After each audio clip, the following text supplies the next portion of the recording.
Hello hello everyone, आज हम देखने वाले हैं लिक्विड फ्यूल, जिसके बारे में हमने बात करी थी। क्या होता है लिक्विड फ्यूल? एक तो सॉलिड होता है, ऐसे फ्यूल्स लिक्विड फॉर्म में भी होते हैं, like petroleum, diesel, crude oil आपका, ठीक है, बहुत सारी चीज, केरोसिन हो गया। तो ये सब क्या आते हैं? लिक्विड फ्यूल में आते हैं। तो for that we need to understand first refining and composition of the petroleum, यानी कि किस तरह से जमीन में जो पेट्रोल है उसको किस तरह से निकाला जाता है। और एक चीज बताऊं, एक ही प्रोसेस के थ्रू इन सबको एक साथ निकाला जाता है, बट टेम्परेचर का खेल है।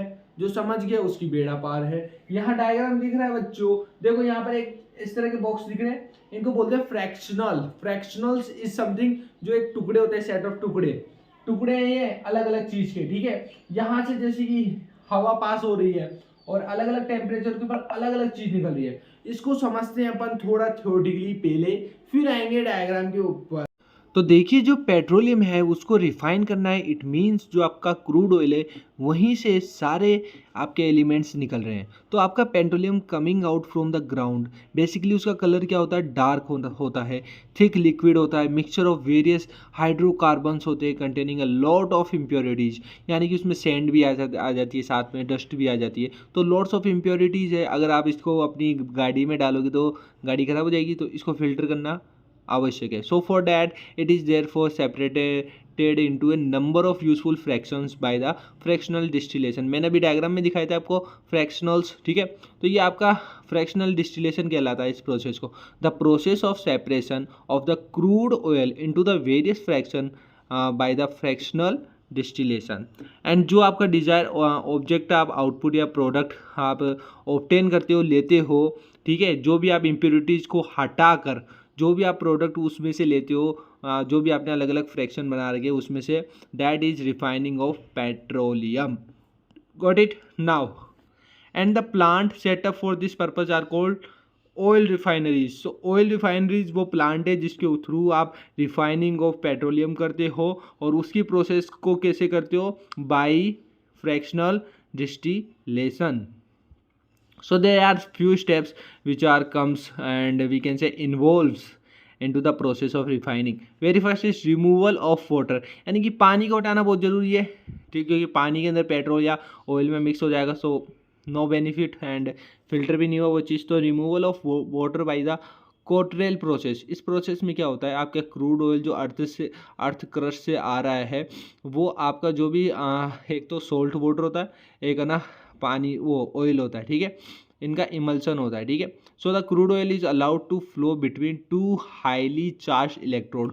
तो आपके क्रूड ऑयल को हम सबसे पहले फ्लो करवाते हैं हाईली चार्ज इलेक्ट्रोड पर, जहाँ पे कोलाइडल वाटर ड्रॉपलेट्स हो जाती है and to form the large droplet and separate out from the oil. It means that जो छोटे छोटे बूंदें होती है पानी की, वो यहाँ पर इलेक्ट्रोड के थ्रू यहाँ पे ड्रॉपलेट्स होने के कारण बड़ी बड़ी बूंदें बन जाती है एंड उन्हें हम ना ऑयल से इजीली सेपरेट आउट कर देते हैं।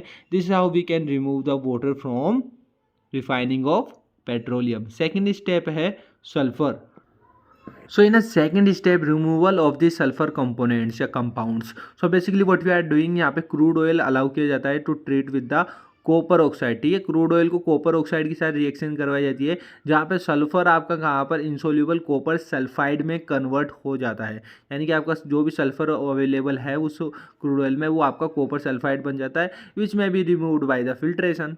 तो यहाँ यानी कुल मिला के ऐसी चीज़ें जो आपके इम्प्योरिटीज है जिनको हटाना है, तो उनकी कुछ ऐसे तत्वों से या एलिमेंट से रिएक्शन करा दो कि वो इतने केपेबल हो जाए कि उन्हें हम इजीली फिल्टर कर पाए। तो सब में यही प्रोसेस आपको देखने को मिलेगी। थर्ड है फ्रैक्शनल डिस्टिलेशन। इसके अंदर आपको क्या होता है? क्रूड ऑयल को हीट किया जाता है first in the ion retort में एट द अबाउट, एक तरह से भट्टी, आयन की बड़ी बड़ी भट्टी के अंदर 400 डिग्री सेल्सियस में इसको गर्म किया जाता है and most of the oil is evaporate. तो मोस्ट ऑफ द ऑयल आपका इवेपोरेट हो जाता है और ऊपर उड़ के क्या होता है, वो वहाँ पर फ्रैक्शनल डिस्टिलेशंस के थ्रू अलग अलग फ्रैक्शंस में डिवाइड हो जाता है। अब चलते हैं डायग्राम की ओर। तो सबसे पहले समझते हैं, जैसे कि आपको समझ में आया फ्रैक्शनल क्या होते हैं, ये सब क्या होते हैं। तो यहाँ पे अलग अलग कॉलम्स बने हुए हैं फ्रैक्शनल्स के। यहाँ पे 400 डिग्री सेल्सियस टेम्परेचर है, तो इसके ऊपर हीट दी जाती है सबसे पहले। और ये आपका जो बर्तन है, ठीक है, ये आपका स्टेनलेस स्टील होता है, बहुत बड़ा कंटेनर है, बहुत बड़ा कंटेनर, ठीक है। अब इस पर अलग अलग टेम्परेचर लिख रखे हैं, तो सबसे पहले अपन समझते हैं 400 डिग्री सेल्सियस टेम्परेचर के ऊपर आपका यहाँ पे कोक रहता है। अब जैसे कि हीट जैसे गर्म करते हैं ना अपन किस चीज को, तो कुछ पदार्थ जो होते हैं वो बहुत सॉलिड अवस्था में रहते हैं कि 400 डिग्री पर भी नीचे वो मतलब वहीं पे बने रहते हैं, तो मोस्ट ऑफ ऑयल उड़ जाता है हवा में, उड़ता है तो अलग अलग टेम्परेचर पर आके इन फ्रैक्शंस में रुक जाता है। तो इनका अलग अलग एस्टिमेशन बिठाया कि रेजिडुअल आपका जो है एक तरह से कोक बोल दो आपका, या बोल दो एस्फाल्ट बोल दो, ठीक है। ये आपका मेनली रोड मेकिंग में काम आता है। टेम्परेचर 400 डिग्री सेल्सियस पे सबसे फर्स्ट चीज यही बनती है।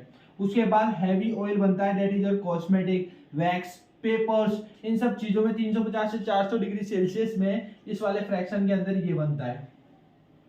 देन आता है distillate which is your diesel.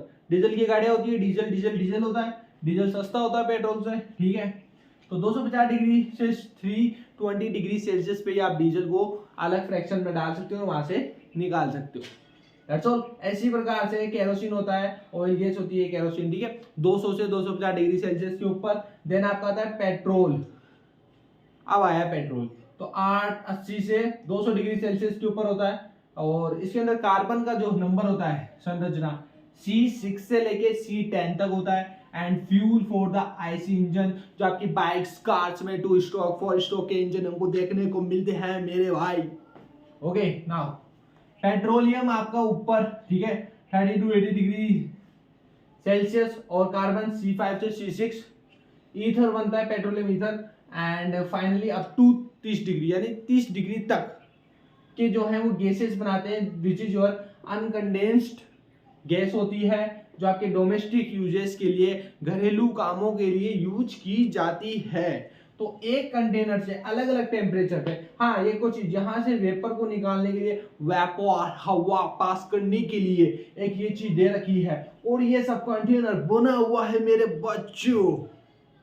Okay so इस तरह से कंटेनर बन गया। And finally we have done the refining and composition of the petroleum. तो ये था कंपोजिशन, जिसमें अपन ने बताया कहाँ कहाँ पे क्या यूज किया जाता है, कौन कौन से कार्बन्स होते हैं, क्या टेम्परेचर रहता है। रिफाइनिंग ये प्रोसेस हमने एक्सप्लेन कर दी, एंड नाउ आई थिंक अब आप आराम से पेपर में भी करके आ सकते हो। सो मिलते हैं नेक्स्ट वीडियो के साथ में। जय हिंद, जय भारत, थैंक यू।